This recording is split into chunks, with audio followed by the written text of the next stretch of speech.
कि भोलेनाथ अगर इतना स्नेह और प्रेम करते हैं तो इसका मतलब आपस में कोई ऐसी बात तो होगी नहीं जो पता ना हो एक दूसरे को। माता सती ने कहा, महादेव मुझे पूरी बात बताते हैं, कुछ भी नहीं छिपाते हैं।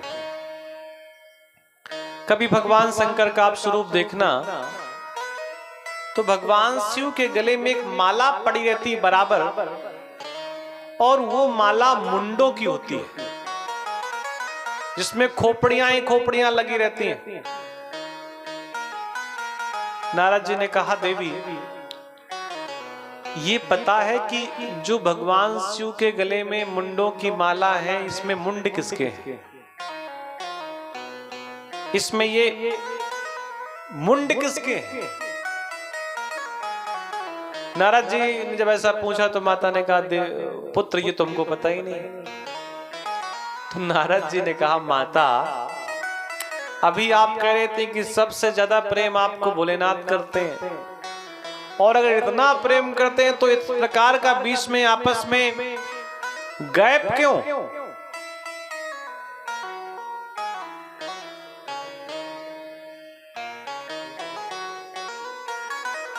इतना गैप क्यों? अच्छा, नारद जी ने कहा, माता हमें कहीं और भी जाना है, अब हमें आज्ञा दो। जो काम करना था वो काम कर दिया। कई लोग ऐसे होते हैं गांव में कि पहले झगड़ा करवा देंगे और फिर वहां से खिसक जाएंगे, और फिर लोग पूछते हैं, ये बताओ झगड़ा किस बात का है? तो बोले वो फलाने ने करवाया। बोले फलाने कहाँ है? बोले वो तो दिख ही नहीं रहे। उनका जो काम था काम किया, चले। नारद जी निकल गए, भगवान शंकर घूम करके आए। अब आप कहें कहां से घूम करके आए? तो प्रातः काल आप लोग शिव जी का अभिषेक पूजन करते हैं तो भगवान तो आते ही हैं। वापस गए, माता का चेहरा उदास था। पूछा भगवान शिव ने कि देवी चेहरा इतना उदास क्यों है? सती माता ने कहा, भोलेनाथ आप हमसे कई बातें छुपाते हैं और बताते नहीं हैं। भगवान शंकर ने कहा, देवी सारी बातें मैं आपके साथ बताता हूं, कुछ भी नहीं छुपाता। तो सती माता ने कहा, ये बताओ जो गले में आपने मुंड वाला पहन रखी है, इसमें ये मुंड किसके? भगवान शंकर ने कहा, कहीं नारद आए थे क्या यहाँ पे? सती माता ने कहा, मेरा पुत्र है, कभी भी आ सकता है। तो समझ गए कि नारद जी अपना खेल खेल गए। मैंने अमर कथा सुन रखी है, मैंने ऐसी कथा सुन रखी है जो कथा कभी नष्ट नहीं होती। कथा कहने वालों का जीवन समाप्त हो जाता है, सुनने वालों का जीवन समाप्त हो जाता है, लेकिन कथा कभी समाप्त नहीं होती। हरि अनंत, हरि कथा अनंता। कितनी भी कथा कथावाचक क्यों ना सुना दे, बाद में कह देता है कि समय का अभाव था इसलिए कुछ कुछ कथाएं सुनाई, बाकी कुछ कथाओं को प्रणाम कर लिया। अगर मैं बार बार मरी हूं और अगर ये मेरे मुंड हैं तो मैं बार बार क्यों मरी और बार बार आप क्यों नहीं मरते? अगर ये मेरे मुंड हैं तो फिर आप क्यों अजर अमर अविनाशी आदि योगी, आप क्यों ऐसा? महादेव ने कहा, देवी मैंने कथा सुन रखी है, अमर कथा। सती माता ने कहा, हमको भी उस अमर कथा का रसपान कराइए। भगवान ने कहा, उस कथा को रसपान करने के लिए चलना पड़ेगा, किसी महात्मा के आश्रम में चलना पड़ेगा, उस महात्मा को ऊंचे आसन पर बैठालना पड़ेगा, स्वयं नीचे बैठना पड़ेगा, तब कथा सुननी पड़ेगी। उसके बाद तुमको भी वो अमरता प्राप्त हो जाएगी जो मेरे पास है। माता सती ने कहा, स्वामी मैं चलने के लिए तैयार हूं। शंभु गए कुंभज ऋषि पाही। भगवान शंकर कुंभज ऋषि के पास गए और साथ में कौन गया? संग सती जग जननी भवानी। साथ में सती माता गई, जो कौन है? जगत की जननी है, जिनका एक नाम भवानी भी है। ऐसी माता भगवान शिव के साथ गई। ऋषि जानते थे कि ये अखिलेश्वर है। भगवान का एक नाम अखिलेश्वर भी है, महादेव का। तो भगवान शंकर ने पूजे ऋषि अखिलेश्वर जानी। ये समझ लिया कि अखिलेश्वर हैं, जगत के स्वामी हैं, जगत के मालिक हैं, तो इनकी पूजा करनी चाहिए। भगवान शंकर को ऋषि ने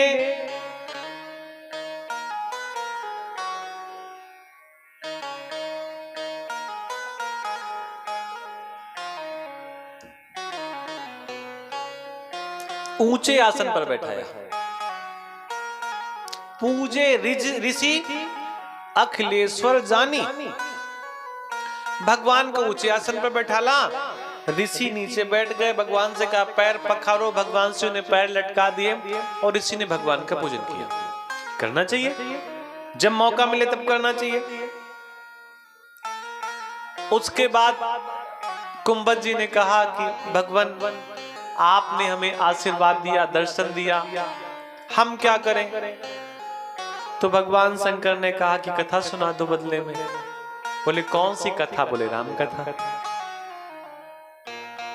राम कथा मुनि बरज बखानी। राम कथा कुंभज ऋषि ने बड़े प्रेम से सुनाई। सुनने वाले दो, एक माता सती जो नीचे बैठी हैं, ऋषि जो नीचे बैठे हैं, और भगवान शंकर ऊंचे बैठे हैं। आप सोचिए दृश्य क्या है। सुनाने वाला बेचारा नीचे बैठा है, सुनने वाला ऊंचे आसन पर बैठा है। जो सुन रहा है उसे कोई फर्क नहीं है कि मैं ऊंचा बैठा हूं कि मैं नीचा बैठा हूं, उसे कोई फर्क नहीं पड़ रहा। लेकिन फर्क पड़ रहा है सती माता को। सती माता को ऐसा लग रहा है कथा सुनाने वाला नीचे बैठा है, जो सुनने आया है उसकी कथा सुनाने वाला पूजा कर रहा है। ये कैसे संभव हो सकता है? तो सुनाई तो माता ने, सुनाई तो कथा कुंभज जी ने, लेकिन सुनी किसने? सुनी महेश, परम सुख मानी। इतना सुख मिला भगवान भोलेनाथ को कथा सुनने के बाद। सुख नहीं, परम सुख। लेकिन सती माता ने कथा को श्रवण नहीं किया, क्योंकि कथा सुनाने वाले के प्रति श्रेष्ठ भावनाएं नहीं है। मन में भाव है कि ये क्या कथा सुनाएंगे। कथा सुनने के बाद जब भगवान चलने लगे तो कुछ दक्षिणा आदि का विधान होता है। ऋषि पूछी हरि भगति सुहाई, कही शंभु अधिकारी पाई। ऋषि ने कहा भोलेनाथ आपने कथा सुनी। भगवान शंकर ने कहा तुमने मुझे सुनाई, और सुनने वाले को सुनाने वाले के अनुसार उसे कुछ देना चाहिए। बोले क्या चाहते हो? आखिर आपको चाहिए क्या? तो उन्होंने कहा हमें राम जी की भक्ति प्रदान कर दीजिए। देखिए कितनी बड़ी बात है। राम जी कितनी सुंदर सुंदर कथा सुना रहे हैं और फिर भी बोध नहीं है। बोले राम जी की भक्ति प्रदान कर दीजिए। कहत सुनत रघुपति गुण गाथा, कछु दिन तहां रहे गिरिनाथा। मुनि सन विदा मांगी त्रिपुरारी, चले भवन संग दक्ष कुमारी। जब आई थी तो जगत की जननी थी, भवानी थी, सती थी, और जब जा रही हैं तो केवल क्या बची? दक्ष की पुत्री। आप कल्पना करिए, दक्ष की बेटी होना बड़ी बात है या भगवान शंकर की पत्नी होना बड़ी बात है? दक्ष की पुत्री होना कोई बहुत बड़ा विषय नहीं है, क्योंकि दक्ष की तो 60 पुत्रियां हैं, 27 चंद्रमा के पास, एक महादेव के पास, ऐसे करके। तो दक्ष की बेटी अगर आप बनकर के आप गई तो इसका मतलब है कुछ आपने खो दिया, कुछ मिला नहीं।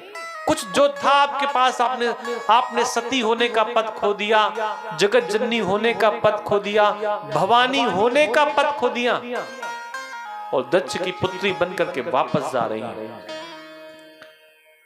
दोनों लोग चल पड़े। तेहि अवसर भंजन मही भारा।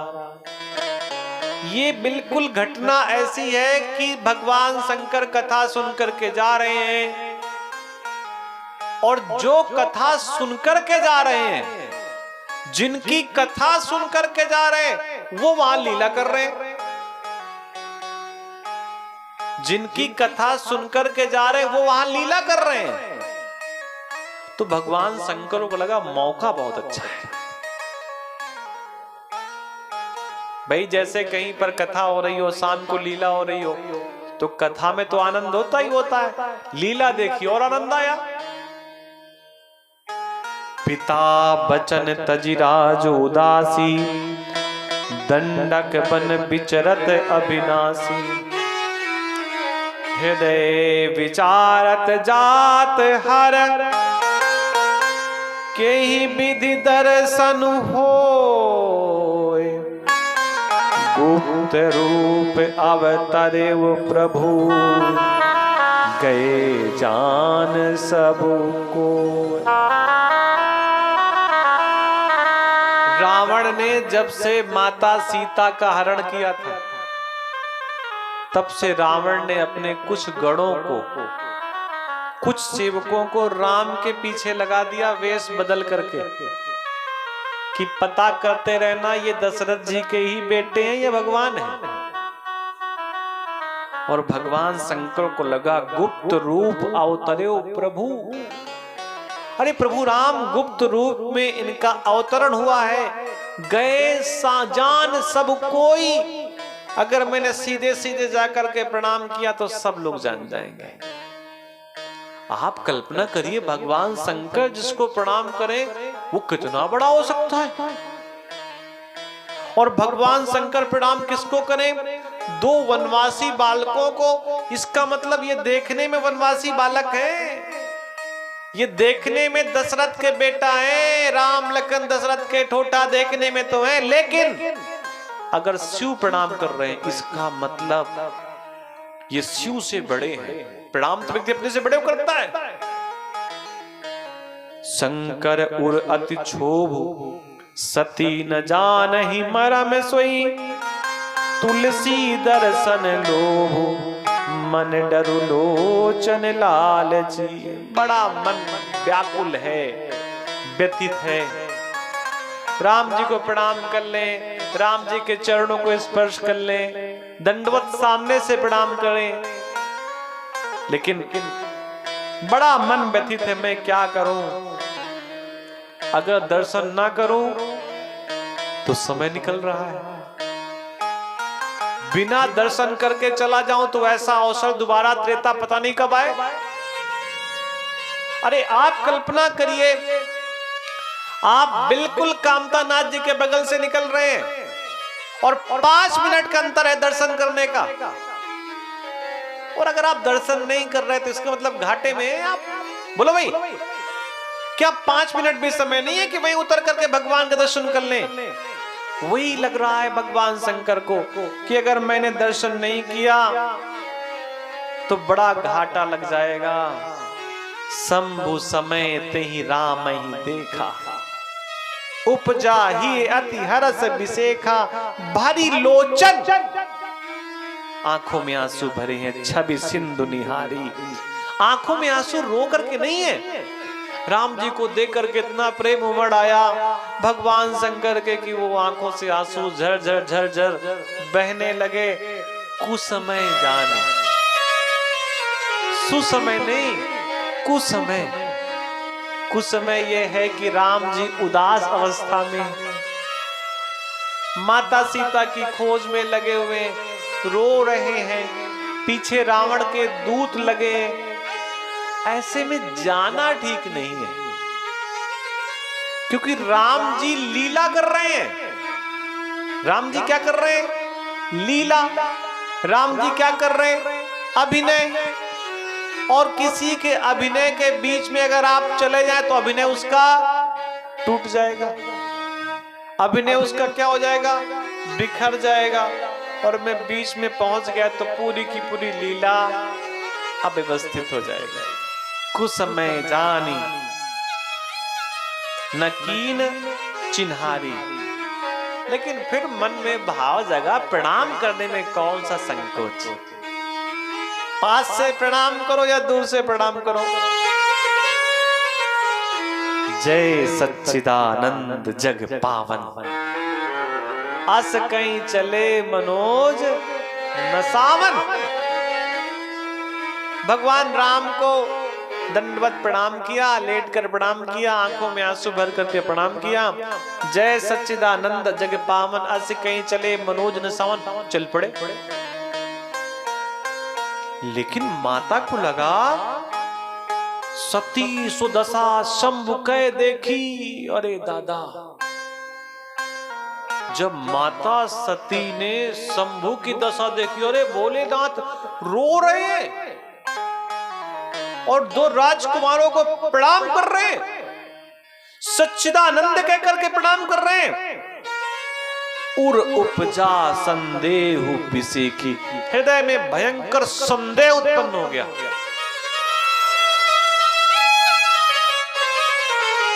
अभी तो संदेह किसके प्रति था? कथा सुनाने वाले के प्रति। अब संदेह किसके प्रति है? जो कथा सुनकर के आया है। पति के प्रति संदेह, शंकर के प्रति संदेह। शंकर जगत बंधु जगदीशा, सुर नर मुनि सब नावत सीसा। संदेह इस बात का है कि शंकर तो जगदीशा है। शिव को हर कहते हैं और नारायण को हरि कहते हैं।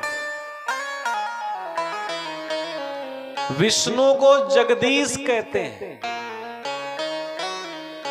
और महेश को जगदीशा कहते हैं।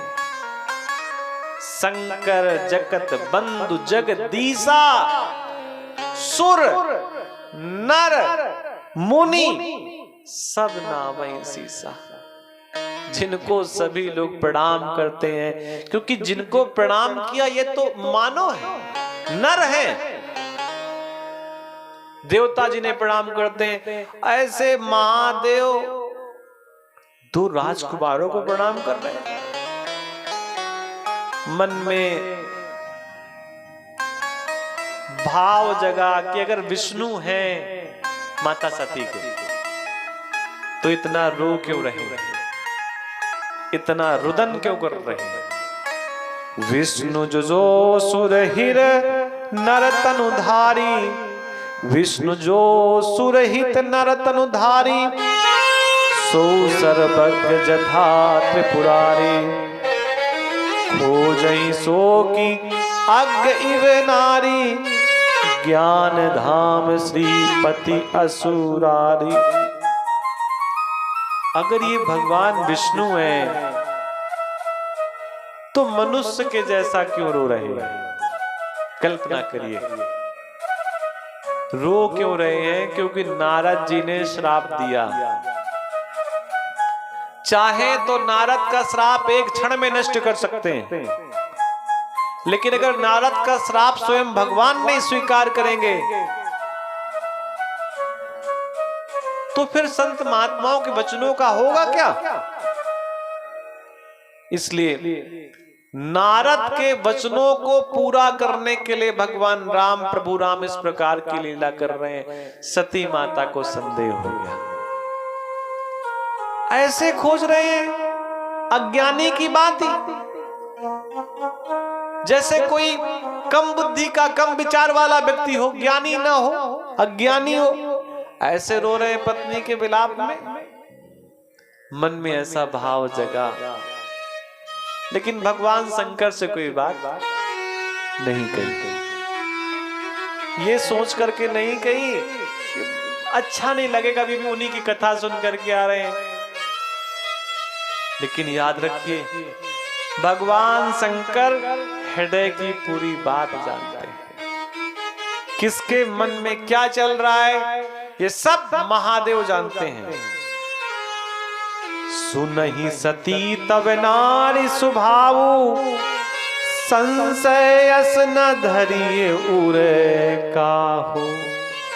अरे देवी, नारियों का स्वभाव होता है, देवियों का स्वभाव होता है संशय करना, और संशय मन में मत करिए। अभी अभी जिसकी कथा आप सुन करके आ रहे हैं, ये वही है, कोई और नहीं है।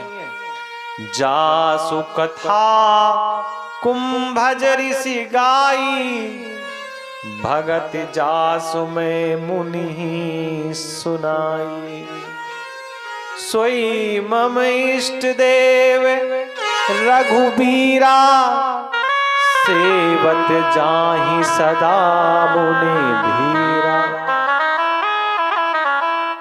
महात्मा को जो मैंने हरि भक्ति सुनाई थी, मैंने जो महात्मा को भक्ति दी थी, जिनकी दी थी, वो यही है। और देवी, कितनी विडंबना है, सुबह नहा करके शिवलिंग बनाने नहीं आ पाते, और शाम का घाम नहीं सहन कर पाते। धन्नो खोई के भक्त, थोड़ी सी धूप क्या पड़ी, छाया ढूंढने लगे, और सुबह शिवलिंग बनाने में बोलते ठंडी पड़ रही है। जो तुम्हारे मन अति संदेह हो, तो किन जाई परीक्षा ले हो। अगर देवी आपके मन में संदेह है, तो आप जाकर के परीक्षा ले लीजिए। ध्यान रखिए, भगवान की परीक्षा नहीं ली जाती। 4 लोगों ने राम कथा के अनुसार भगवान की परीक्षा ली, 4 में 2 बचे, 2 निपट गए। निपटना समझते हैं आप? सबसे पहले परीक्षा ली, सबसे पहले वो 4 कौन है? वो चारों के नाम का पहला अक्षर एक ही है, सती माता, सीता माता। अब जो कहेंगे उनके साथ माता नहीं जोड़ेंगे, सूर्पनखा। आप लोग कहेंगे उन्हें क्यों माता नहीं कह रहे? वो रावण, वो बहन है, राजा की बहन, सबकी बहन। सूर्पनखा रावण के बहिनी। और एक और माता है जिनका नाम है शबरी। इनमें से 2 का कल्याण हुआ। एक ने अपना शरीर त्यागा और एक ने अपने नाक कान कटवा लिया।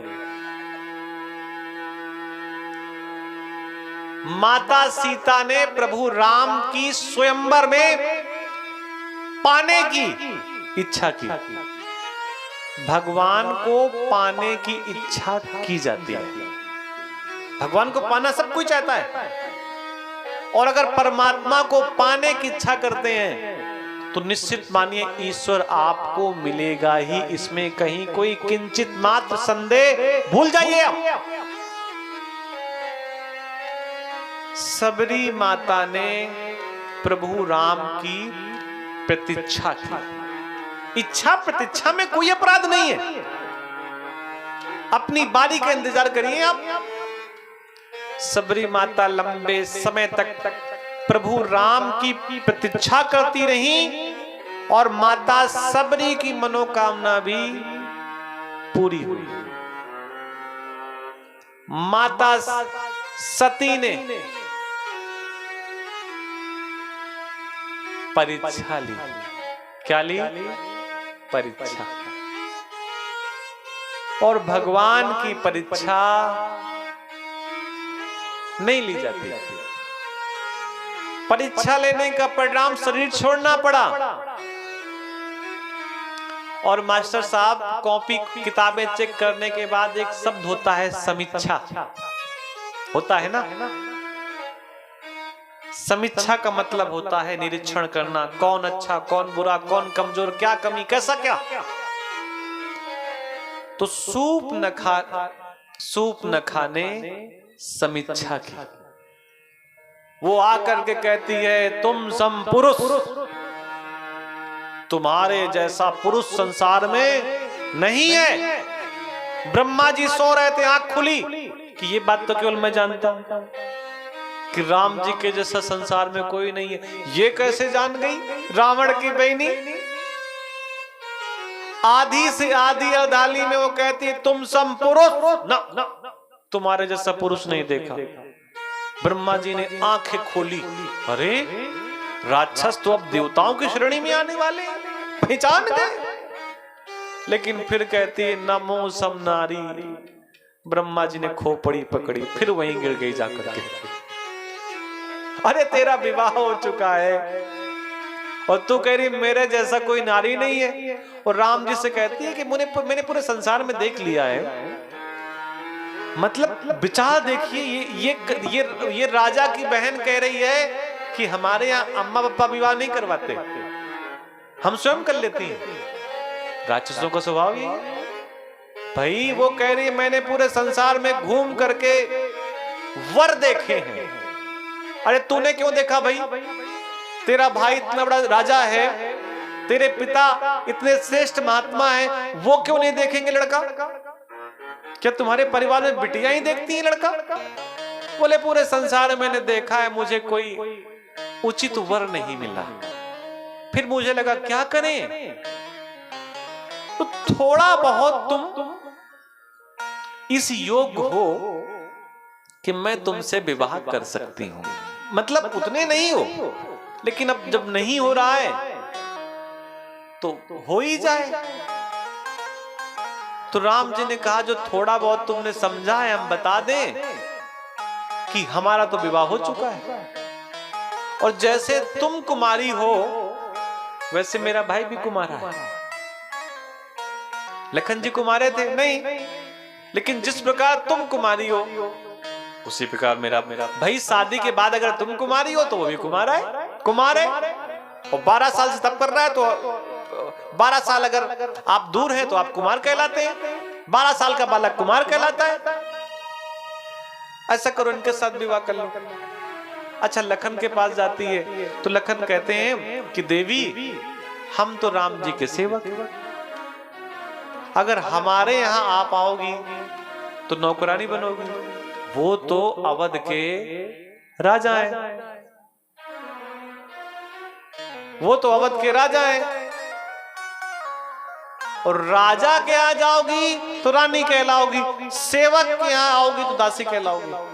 उसको लगा ये बात तो बड़ी अच्छी बात है, मैं राजा की बहन हूं, मुझे राजा के साथ विवाह करना चाहिए। राम जी के पास गई, फिर राम जी ने लखन के पास, वो समझ गई कि जड़ ये है सीता। मारने का प्रयास किया, राम जी का रुख पा करके लखन जी ने नाक कान काट दिया। विवाह के लिए आई थी और अपने नाक कान कटवा करके चली गई। तो भगवान की या तो इच्छा की जाती है और या फिर भगवान की प्रतीक्षा की जाती है, भगवान की समीक्षा नहीं की जाती कौन बड़ा कौन छोटा। एक भक्त था बेचारा, उसकी इच्छा पूरी नहीं हो रही थी, तो किसी ने कहा वृंदावन चले जाओ। और वृंदावन वाले जो बिहारी जी हैं वो सब प्रकार की मनोकामनाएं पूरी कर देते हैं। उदास व्यक्ति था बेचारा, वृंदावन गया, ठाकुर जी की मूर्ति ले आया, ऊंचे आसन पर बैठाया, रोज धूप बत्ती दिया बत्ती पूजन पाठ माखन मिश्री सब कुछ देता। अब ठाकुर जी वो तो हिले ही नहीं, न कुछ बोले, न कुछ खाए, न कुछ पिए। कई महीने तक पूजन करता रहा और ठाकुर जी कुछ नहीं बोले। तो वो फिर एक के पास गया, बोले अब क्या करें? अरे बोले ठाकुर जी जल्दी नहीं सुनते हैं। तो बोले सुनता कौन जल्दी है? बोले राम जी जल्दी सुन लेते हैं। बेचारा परेशान था, अयोध्या चला गया, राम जी की फोटो ले आया, बढ़िया चित्र राम जी का। अब सोचा ठाकुर जी को क्या करेंगे? तो मन में विचार आया कि ठाकुर जी तो हमारा कोई काम किया नहीं। तो ठाकुर जी को आसन से उठाया और नीचे ही जमीन में थोड़ा चावल वावल कपड़ा बिछा करके बैठा दिया। बैठो, जब किसी काम के नहीं हो, रोज मिश्री खा रहे हो, धूप बत्ती खा रहे हो, दिया बत्ती ले रहे हो, पानी पी रहे हो, वो काम हमारा कर नहीं रहे हो, तो फिर आप नीचे बैठे। राम जी को ऊंचे आसन पर बैठाया। रामनवमी के दिन अब वो धूप बत्ती राम जी को दिखा रहा है। हवा का रुख कुछ भी हो सकता है। जैसे ही राम जी को धूप बत्ती दिखा रहा है तो धूप बत्ती उड़ करके भगवान की तरफ जाने लगे। तो हाथ ऐसे कर ले ना, धूप बत्ती उधर नहीं जाएगी। जब ये किसी काम की नहीं है, धूप बत्ती उधर खाई जाएगी। लेकिन फिर भी धूप बत्ती गई, एक पर्दा लगा दिया, अब नहीं जाएगी। अच्छा, हवा ऐसी चल रही थी, बयार ऐसी चल रही थी कि फिर वो धूप बत्ती दिखाई। तो धूप बत्ती का धुआं राम जी के पास कम जाए, ठाकुर जी के पास ज्यादा जाए। उसको लगी गुस्सा, वो ले आया रुई, वो इतनी बड़ी कील, और जहां ठाकुर जी की नाक थी,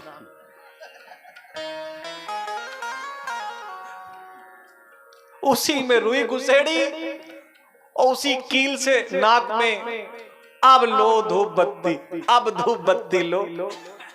और जब उसने ऐसा किया तो भगवान प्रकट हो गए। बोले वृंदावन बिहारी लाल की।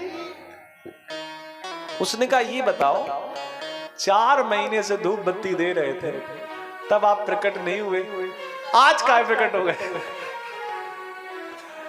उसने कहा 4 महीने से तुम पूजन कर रहे थे, तुम मूर्ति मान करके पूजन कर रहे थे, पत्थर की प्रतिमा मान करके पूजन कर रहे थे, पीतल की प्रतिमा मान करके पूजन कर रहे थे। लेकिन आज जो तुम्हारा भाव है वो भाव दूसरा है।